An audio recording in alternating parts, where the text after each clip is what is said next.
মুসলিমের সংখ্যা বাড়াচ্ছে। ঠিক আছে, ওদিকে আদৌ নিজেরই খেয়াল। শিবা এখানে কি ভাবছে? খুব গভীর প্রশ্ন আমার শিবার কাছে আছে। What are you thinking about? What are you thinking about? What you thinking about? বলবে না। দৃশ্যটা একবার দেখুন শুধু। সায়নী চক্রবর্তী, সে হঠাৎ করেই সুইসাইড করলো। প্রথমে সবাই বলছিল যে সে মানে কোনো একটা ঘটনা ঘটেছে, কেউ বলছিল যে হয়তো গলায় দড়ি দিয়েছে, বাট পরে জানা গেল যে ত্রিবেণী ঘাট থেকে তার দেহ পাওয়া গেছে, এবং তার মানে বোঝা গেল যে সে কোনোভাবে জলে ঝাঁপ দিয়েছে। কথাটা হচ্ছে যে সায়নী চক্রবর্তীর মতো একটা প্রাণবন্ত মেয়ে, সে হঠাৎ করে মারা গেল কেন?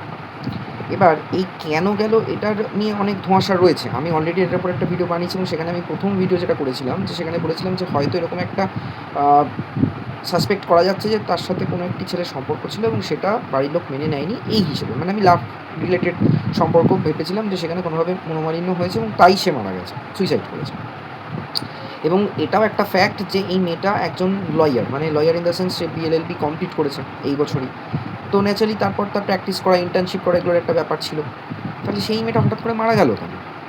এই কেনর উত্তরগুলো আস্তে আস্তে ফেসবুকের বিভিন্ন পোস্ট থেকে যেটুকু জানা যাচ্ছে, যদিও অফিসিয়ালি এটা নিয়ে কেউ কোনো স্টেটমেন্ট দেয়নি, তার বাড়ির লোকও কিছু বলেনি, কিন্তু যেটা জানা যাচ্ছে যে এই মেয়েটির বাড়ি হচ্ছে হুগলির মগরাতে, এবং সে একটা কলেজে পড়তো, বাগাটি কলেজে, বাগাটির ওখানে একটা কলেজ আছে। এবার আমি একটু বলে রাখি আমি কেন এই জায়গাটা জানলাম, বা আমি এত ডিটেলে বলতে পারছি কেন। যেহেতু টুকটাক ব্লগ করি, তাই আমি জানি যে ওই সরস্বতী পুজো মগরাতে খুব বড় করে হয়, এবং ওখানে বাগাটি কলেজ, বাগাটি মোড়, এটা খুব পপুলার ফেমাস জায়গা, এবং ওখানে সরস্বতী পুজো খুব বড় করে হয়। সেটা আমি 2024 দেখে এসেছি। তো মেয়েটি তার মানে ওই জায়গাটাতে পড়ে থাকে, মগরাতে থাকে। এবার এই মেয়েটার এত পপুলারিটি কেন? না, সুন্দরী নামক একটা গরুকে নিয়ে তার বিভিন্ন ব্লগ হতো। এবার এতগুলো গরুই বা এলো কোত্থেকে? কারণ হচ্ছে ওদের ফ্যামিলি বিজনেস ছিল, ওদের গরুর দুধের ব্যবসা। তো বাড়িতে অনেকগুলো গরু আছে, যার মধ্যে সুন্দরী একটি, এবং সুন্দরীর সাথে তাদের খুব ভালো বন্ডিং। মানে গরু এত ভালো যে কথা বোঝে, রেসপন্স দেয়, আমি কয়েকটা ভিডিওতে দেখেছি, এবং সেটা নিয়ে আমি অলরেডি একটা ভিডিও করেওছি। আমি সেগুলো নিয়ে কিছু অ্যাড করছিও না সেগুলো। আজকের বিষয়টা হচ্ছে যে সে কেন মারা গেল। লাভ জিহাদি, লাভ জিহাদি মানে হচ্ছে, কেরালা স্টোরি সিনেমাটা কারা দেখেছেন জানি না, পারলে একবার দেখে নেবেন কেরালা স্টোরিটা, আমি দেখেছি। কেরালা স্টোরিটা 9 দিন চলেছিল কলকাতায়, তারপর আমাদের তৎকালীন মুখ্যমন্ত্রী এখানে ব্যান করে দিয়েছিল, এখানে চালাতে দেয়নি সিনেমাটা। যেখানে দেখানো হয়েছিল যে কেরালাতে ম্যাক্সিমাম মেয়েরা নার্সিং করতে যায় বিভিন্ন জায়গা থেকে, দেশের বিভিন্ন জায়গা থেকে ওখানে নার্সিং করতে যায়, এবং কেরালাতে নার্সিং মেয়েদের জন্য খুব ফেমাস। ওখান থেকে প্লেসমেন্টও ভালো পেয়ে যায় প্রাইভেট হসপিটালগুলোতে, বা অনেকে তারপর যে যার স্টেটে ফিরে আসে।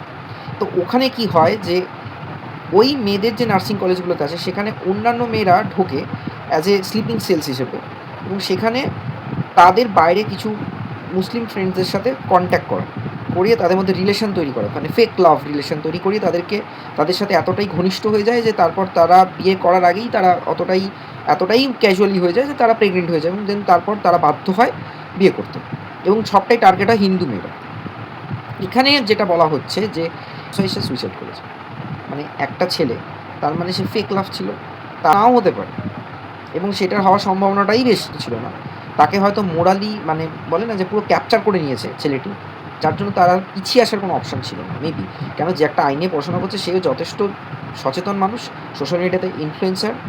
আমি এত ডিটেলসে যাচ্ছি না, কিন্তু হয়তো মানসিকভাবে সে এতটাই ভেঙে পড়েছিল, তার কাছে আর কোনো অপশান ছিল না। Stay tune on Monk stories. ভিডিওটা কেমন লাগলো অবশ্যই জানাবেন, আর এই ভিডিওটা শেয়ার করুন, চ্যানেলের ভিডিওগুলো দেখুন। আশা করি মঙ্ক স্টোরিজে বিভিন্ন ধরনের টপিক আলোচনা হচ্ছে, ভালো লাগবে।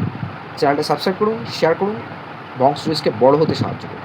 দেখতে থাকুন চ্যানেলের বাকি ভিডিও।